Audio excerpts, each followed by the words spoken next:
They play incredibly hard. They have a very high ceiling.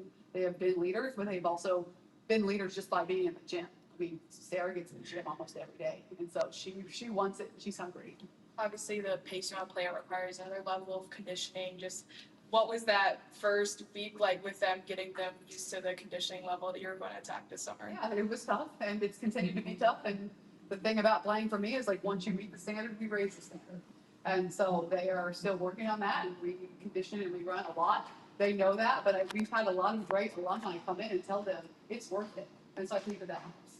Kim, if you have a player who's really good, obviously he wants to score a lot of points, shoot threes. You have a player that's really adept at those things, but maybe not as good on defense, that pressure defense. Are you able to bring them up, or pretty much what you have is what you got, and you got to work around it? Yeah, that's kind of where the film and the skill comes into play. So maybe if you're a step slow, then we show you angles. And then maybe you don't have the speed, but you just take a step back and you have better angles. And so we try to work through all of those things. You can hide some players in the system, right? If you're not the greatest on defense, then you get them back in the press. If you can't necessarily shoot threes, then we're going to have you run to the rim. And so there's really a role for everyone.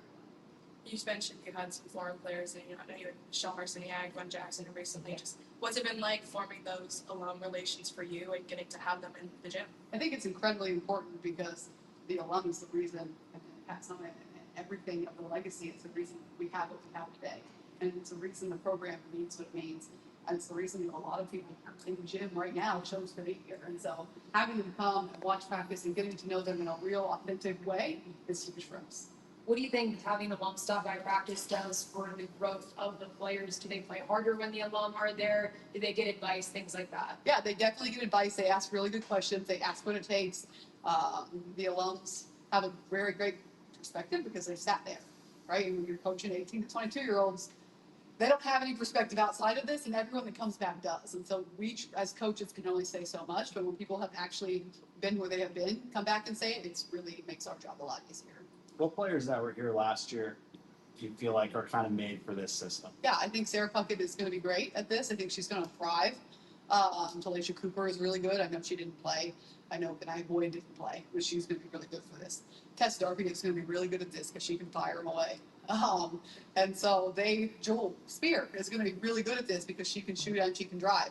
And so there wasn't anyone that was here that I had a conversation with and said, you're going to struggle doing this. Because that conversation happened, they probably wouldn't be here. I mean, Jill looks great. And so they're all really embracing it. Kim, why do you think Sarah Puckett would be good at this system? Because she can shoot. I know she didn't shoot a ton last year, but she can shoot, she can drive, she's mean. It's a mindset to play this way. And so she's going to play hard every night. She's going to go get rebounds, and she's going to build people around her to do the same. What about the quickness on defense? Yep. She's quick enough. She's quick enough. She's absolutely quick enough. She's smart enough, right? So if she's guarding someone, we do match up to the closest man. So if she's guarding someone that's a point guard, she's smart enough to take the angle and make the cheat. How fun is it to see Puckett make that flip or switch and become fierce or angry on the court? Yeah, it's great. It's great for me because then I don't have to do it, right? Like sometimes she will beat me to it, and that's kind of what you want as a coach is you want a player-led team, and you want them to hold each other accountable and say, hey, this is the standard. That's not what we do here. And when it's coming from them, not from me, then we're already doing things right. And she does a phenomenal job with that. Kenaya was in a unique position this spring. I know she probably she said she kind of felt some pressure to impress you a little bit because you weren't the coach who recruited her, and she's with a lot of players, most of them are a couple years older than her. Could you sense that? And you're like, what was your conversation like with her to kind of maybe make her relax a little bit? Yeah, her first day was terrible. It was awful. And then she just progressively got better and better and better. And so you could definitely tell she had some nerves. She hadn't touched the ball in a year. And so that's a hard situation to be in. And so she has embraced it. She has learned to work hard. Anytime you have a freshman that's kind of the only one, sometimes they got to get kicked around a while. She really got kicked around for about a week and then figured it out. And now she's holding people accountable and she can do what she needs to do. When you're looking for assistant coaches, what were some of the qualities you felt like you needed for to kind of complement you as a coach? Yeah, I needed people that were energetic, people that could do a lot of skill work. I wanted people that knew things that I didn't. I know I have some blind spots in the SEC and people that had some strong SEC, especially SEC recruiting experience. And then I had a good core group that had been with me for a long time. Kim, you do use different types of presses, or you stay like teaching a lot? man, how do you? We have about 3 or 4 presses that will shake it up in between, and we'll base it based off of scout and each team. So I'm not, hey, this is what we're going to do. Whatever team we have, some groups are better at a 2-2-1, some groups are better at a 1-2-2, and so seeing what their strengths are. So so the players are learning all these different They're presses. learning a lot. Yeah, they're learning a lot. They're learning how to play offense completely differently and defense. I'm sure it's been challenging at times for them and maybe some frustration, just like what is their response when it is like challenging to grasp what you're trying to implement that day? Yeah, I think that everyone handles it a little bit differently, and that's still something we're working through as a group. As a coach, I really like to frustrate them. I like to challenge them. I want our practices to be harder than our games, and I want us to be able to get through hard things together before we get to the games, and there's crowd there. So sometimes we have meltdowns, sometimes we have leaders pick them up, sometimes we have people go silent, and we're working on fixing all of those things. If you had a blueprint of where you wanted to be back in April when you got to this end of summer, would you say that you guys are where you wanted to be right now? We're close. You're limited hours. There's only so much you can do. I wish we would have done a little more skill, but you kind of have to sacrifice. Are you going to do more skill, or are you really going to put your stuff in? And we chose to put our stuff in. And so once we get into like our 20 hours, we'll pick up the skill again. If you had any chance to look at the rest of the SEC, Yeah. And I will. We'll do it. I'm not the type of person that will look ahead and look at other people's rosters and start to get nervous there. I'll do it the day before we play. And that's my assistant's job. They can look at all that and figure all that out.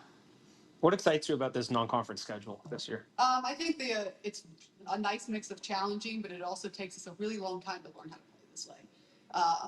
I would say of my 9 years of coaching, our November record is probably our worst record because it takes time. And so I think that we need some room on our schedule where we can figure it out and we can grow and we can get things clicking. I think we have a challenging enough schedule, but we also have enough schedule where we can figure those things out before we get to SEC play. That being said, how important is it for the team and the fan base as a whole to have patience as you try to implement what you're doing? It's huge. As the more media I do, the more I will say it takes time. It takes time. It takes time. And I don't know what my win count is, but I know that I would say a handful of them, at least 15 of the losses have been in November and December. So it does take time. And you got to have those conversations with your players too. Is there any specific goal that you're kind of reaching the team trying to meet this year?